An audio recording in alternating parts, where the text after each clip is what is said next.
Companion. Hey everyone, welcome back to Engelbart Gaming. Since a lot of you seem to enjoy my last 11 Facts video, which I did on the Neo Geo, I thought, hey, why not do another one on another underappreciated system? This time I'm talking about the Sega Saturn. The Saturn gets a lot of flack from the otherwise normally kind and always friendly old place known as the Internet.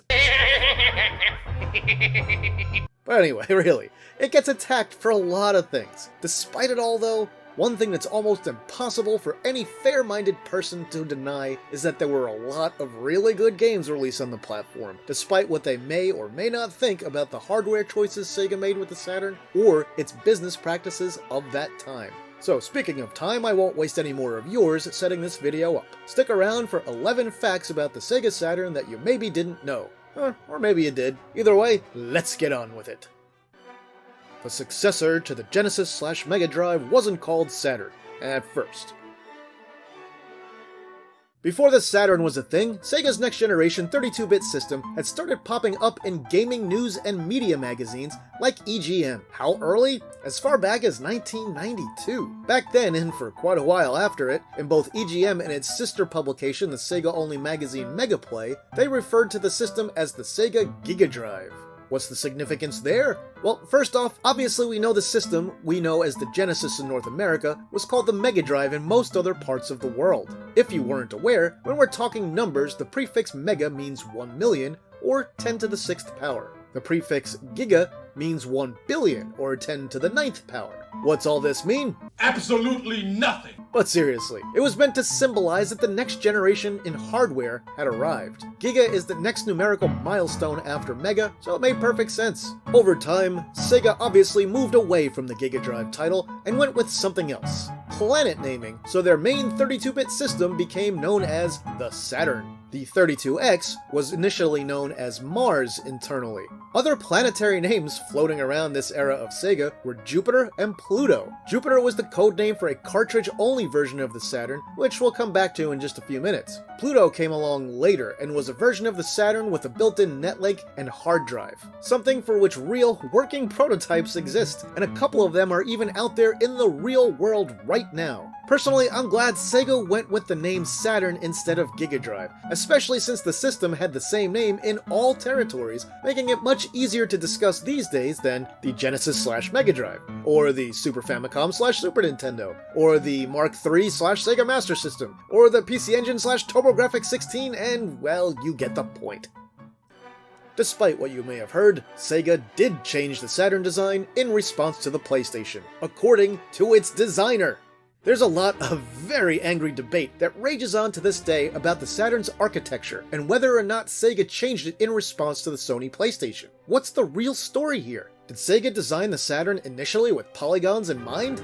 Did they make last-minute changes because of what Sony was doing? The answers you get online are all over the place. But here, I'll give you the definite answer. How can I be so sure? Simple. Because of one name, Hideki Sato. Hideki Sato may not be a household name, but you probably know his work very well. He was if not the key figure in designing a lot of Sega's home hardware. This includes the SG-1000, the SG-1000 Mark II, the Sega Mark III/Master System, the Genesis/Mega Drive, the Saturn, and the Dreamcast. So he just might know a thing or two about how the Saturn was designed, right?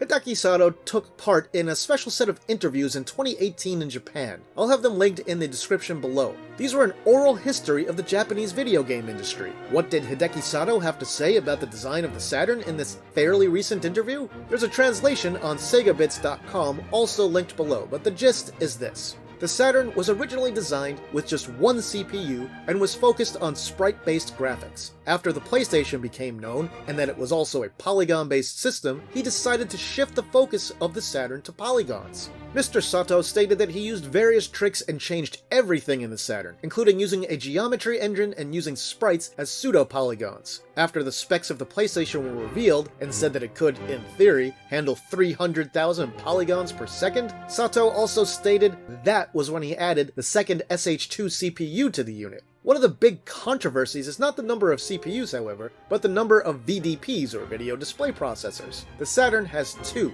and articles written over the last few decades state the second one was added very late in the design process, often described as the last minute. Now that's some information that I haven't seen solid airtight corroboration for. However, here's what I can tell you. The narrative that the 3D polygon capabilities of the Saturn were added at the last minute is complete bunk, based on the words of Mr. Sato himself. The system may have started as sprite-based only, but to reiterate, he added that geometry engine, causing reportedly a delay to the completion process of the system that may have been nearly a year long. That is definitely not last minute. Oh, and Hideki Sato? He eventually even became the president of Sega for just a short while. Sega at first claimed the Saturn was a 64-bit console, even though it's 32-bit. Oh boy, Bit Wars. Everyone hates the Bit Wars, am I right? First up, this is the Hitachi SH2 processor. It's a 32-bit RISC or Reduced Instruction Set processor. What does RISC really mean? It means that the processor had fewer instructions than other processors. So instead of having an instruction to perform multiplication, let's say, it may just add the same number over and over to achieve the same effect. Now CISC, or Complex Instruction Set processors, have more instructions to do a variety of things. So why go RISC? Well, RISC chips could often perform their instructions faster than CISC chips, even though they had fewer of them.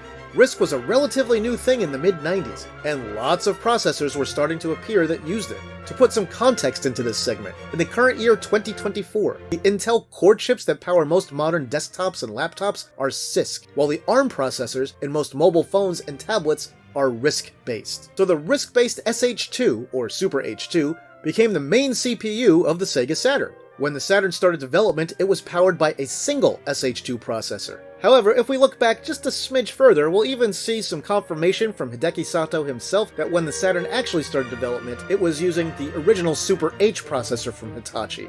And he said that it wasn't fast enough, because even though it was technically a 32-bit processor, it had a fixed 16-bit instruction width. Now, the 16-bit instruction width was also true of its successor, the SH2, but Hitachi basically buffed the SH2 in a number of other ways. Now, as discussed in the last point, the second SH2 was added a little bit later in the process, and Hideki Sato decided to add that second SH2 to increase the Saturn's power. He commented later that he was a bit disappointed that the gains weren't bigger from having the second processor, but in the end, the system had two 32-bit SH2 processors in its final retail release that served as the CPUs of the unit. An interesting tidbit from that same interview is that Hideki Sato pointed out that Sega initially used the term 64-bit specifically because the system had two 32-bit CPUs in its first batch of sales material. I mean, it had two 32-bit processors, and we all know 32 plus 32 is 64, right? Right? But it gets even worse. So what was crazier was that some people at Sega were even calling the Saturn a 128-bit system. In the September 1995 issue of Edge magazine, handily referenced on the excellent SegaRetro.com, Edge called Sega shortly after the launch, and were told the system was 128-bit because of its two CPUs and 6 co-processors. Nope. Not how it works, Sega. Now thankfully Sega pretty quickly dropped that 64 and 128-bit nonsense. And yes, the Saturn is a 32-bit system. Sega had a 32-bit cartridge-based system called Jupiter in development alongside the Saturn. Yeah, I mentioned this in point 1, but let's go back just a smidge. In the old days, every console manufacturer had pretty extensive R&D, or research and development, departments. It wasn't unusual for R&D to start thinking about what the next hardware platform should look like shortly after the release of the last one. It also wasn't unusual for these departments to test multiple ideas and have more than one hardware design in mind during the creation process. Sega often had R&D going with lots of different projects in the early and mid-90s. When their primary 32-bit system was in development, which as I mentioned earlier was being referred to as the Giga drive in most magazines, internally Sega had two variations of the system in development, one that used a cartridge slot for games, and one that was CD-ROM based. Obviously, the CD-ROM based Saturn won out, as in that generation of hardware, CDs were vastly cheaper to manufacture and drives were already fast enough that load times were pretty tolerable in most games. The Saturn also had a double-speed drive right from the start. As I mentioned a bit earlier, the cartridge-only version of the system was known by the name of a different heavenly body, Jupiter.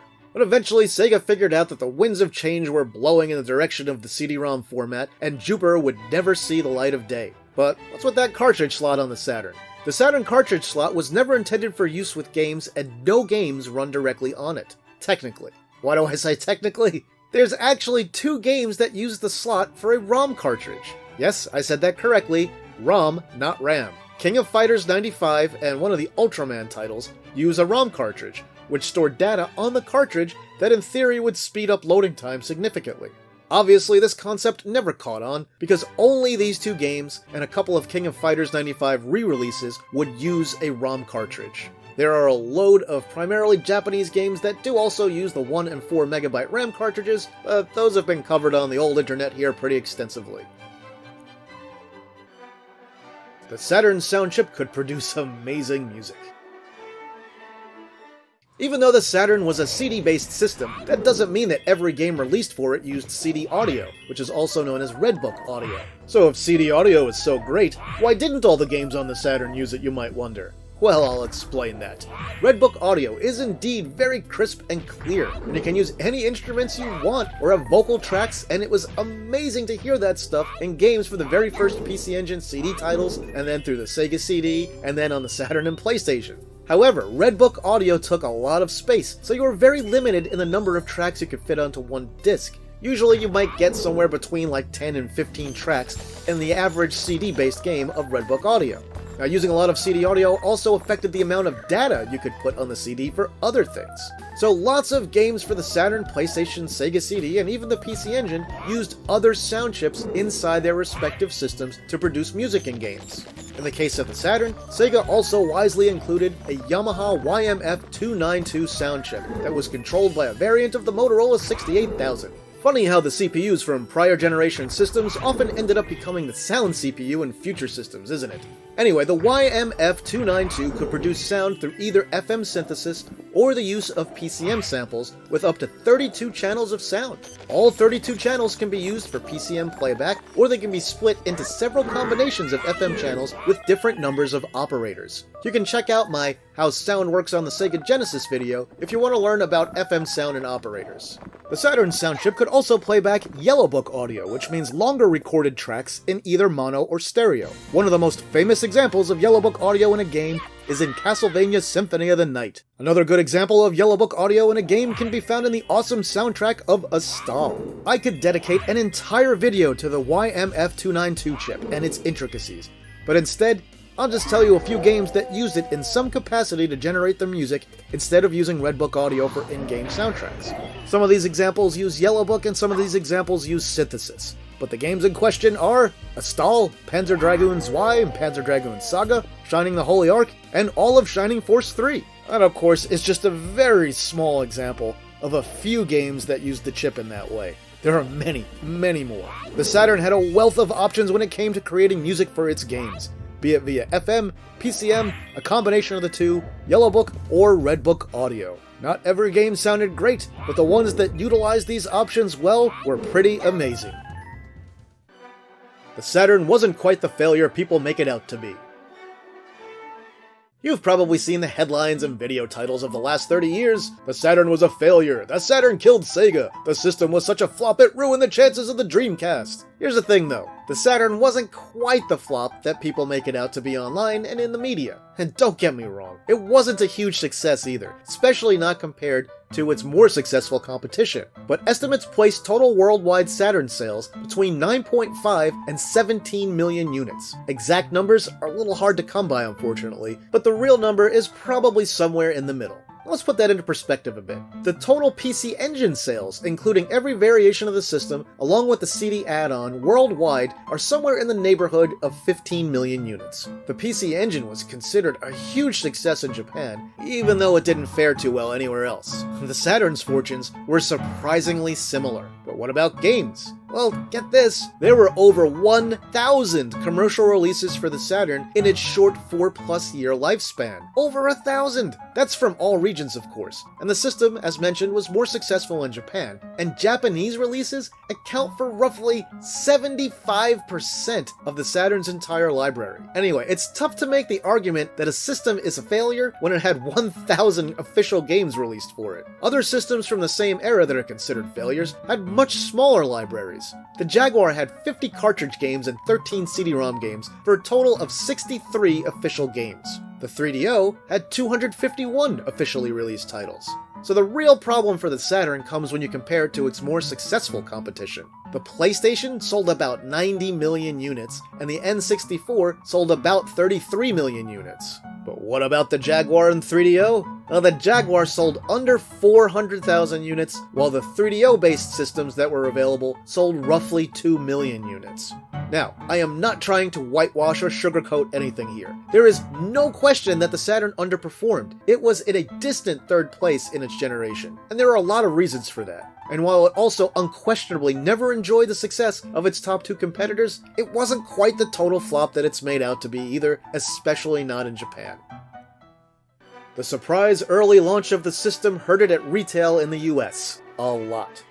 For months and months, all the gaming magazines of the day proclaimed that the Sega Saturn would launch in America in September of 1995. They were even going to call the launch day Saturn Day. It was going to be on Saturday, September 2nd, 1995, and this was just the kind of hijinks that Sega got up to in that era, having previous launch days for games like Sonic 2 on Sonic Tuesday. Now, marketing was planned around this launch. Retailers were told to expect the system launch at that time. And then, in May 1995, at the first E3, something happened. Something big. Sega announced the price of the Saturn at $399. Oh, but they also announced that it was in stores now.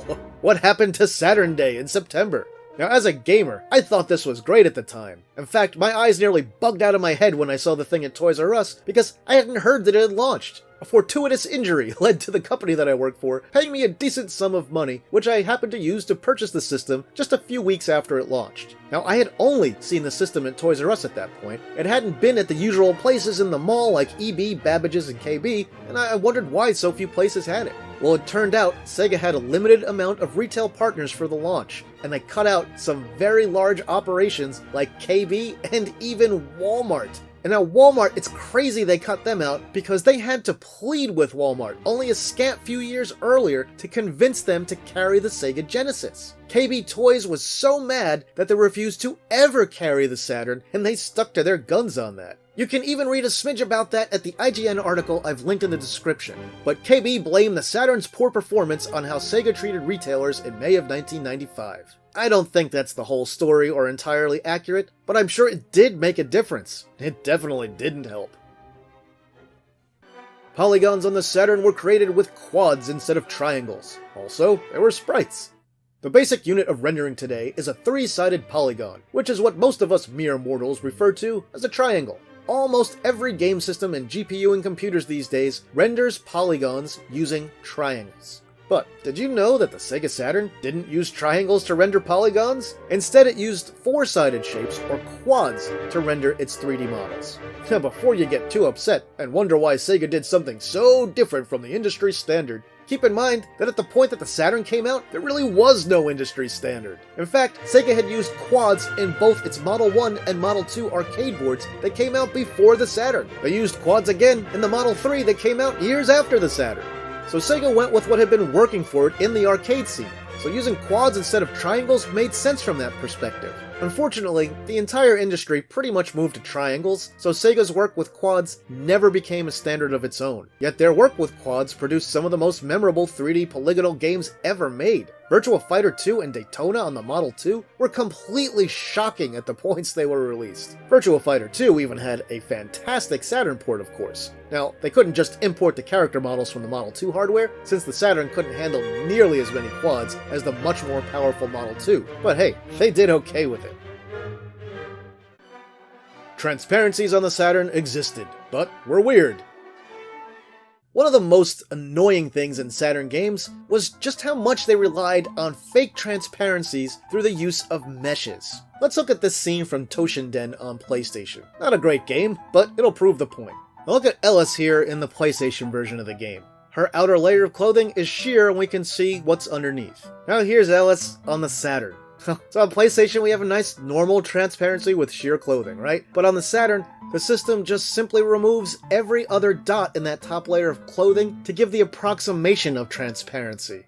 And no, these meshes didn't look transparent on a CRT TV, no matter what anyone may tell you. Maybe if you had a really especially awful and blurry CRT, but this would not look transparent under any normal conditions. Why did Saturn games have to use these mesh transparencies? If you asked anyone in the mid-90s during the system's heyday, they would have probably just said, Saturn can't do transparencies. However, as is often the case, the answer is much more complicated than that. And that answer lies in the way that the Saturn's two VDPs, or video display processors, work. And I'm not going to get too far into the weeds on that, this video is long enough. We're just going to cover the gist. So essentially, the sprites the Saturn draws, including its polygon quads, get sort of mashed up into a single layer when they're output to the screen. That really messes with transparency effects because suddenly there's basically only one layer of sprites now. So anything behind a transparent sprite just vanishes. Take a look at this little scene from Guardian Heroes on this website. Now to work around this issue, Sega included a rendering option to make solid sprites meshes. But don't be too hard on Sega for this. Sega also used meshes on their Model 1 and 2 arcade boards, and no one was complaining about that back in the day. There's a great write-up on how this all works at this link, and I highly suggest giving it a look. It's also in the video description. Now there were some exceptions and workarounds too, and check out this Game Hut video from a former developer at Traveler's Tales. This one goes into detail on how a transparency effect was achieved on polygons in Sonic R. The terrible Saturn version of Doom should have been much better. Really? The Saturn version of classic FPS Doom is legendarily bad. It's not the absolute worst version of Doom. That honor would probably go to the 3DO version for most people, and that one is a super fascinating story, but it's one that's been told many times over. Still, Doom on the Saturn is a port of the PlayStation version that does all of its calculations on the Saturn's CPUs. Why did this happen? Well, the Saturn version was almost way better, and might have been one of, if not the best console ports of Doom at the time, but I do have to say I have a healthy amount of skepticism about that. Now, the developers of the Saturn version, Rage Software, originally created an engine that used the Saturn's hardware to increase the performance of Doom, and one of the developers, Jim Begley, sorry if I pronounced your name wrong, Jim, sent a prototype that could run at up to 60 frames per second over to id Software. John Carmack reviewed the work and decided that he didn't like it, and they had to go back and just run the game entirely in software on the CPU, like the original PC version. What did Carmack have against this new approach for a Doom port? 3 words. Fine texture warping. Want those words in English? Carmack didn't like that the textures could stretch on certain camera angles and positions, causing distortion. Texture warping was a pretty common issue in both PlayStation and Saturn titles in those days. Anyway, the possibility of texture warping was enough for Carmack to tell Rage to do the whole game in software. And then many years later, Carmack admitted on Twitter that he should have let Rage work on their own engine. Does this prototype of Doom still exist anywhere? Probably not. Jim Begley stated that he didn't have it anymore, and in all the intervening time, no one's come forward with it. Ah well, just wistfully picture what could have been. And while I doubt the entire game would have really ended up running at 60 frames per second, I think we would have seen it at least 30 frames per second, which would have been a huge improvement over what we actually got in the retail release, which ran at roughly half that frame rate most of the time. The most expensive Saturn game new in box as of April 2024 is Daytona USA Champion Circuit Edition Netlake Edition. Yes, the prices of retro games for retro systems over the last few years have gotten completely insane. But this is how the world works. The fewer there are of a thing, the more valuable it becomes. And over time, it can become a lot more valuable.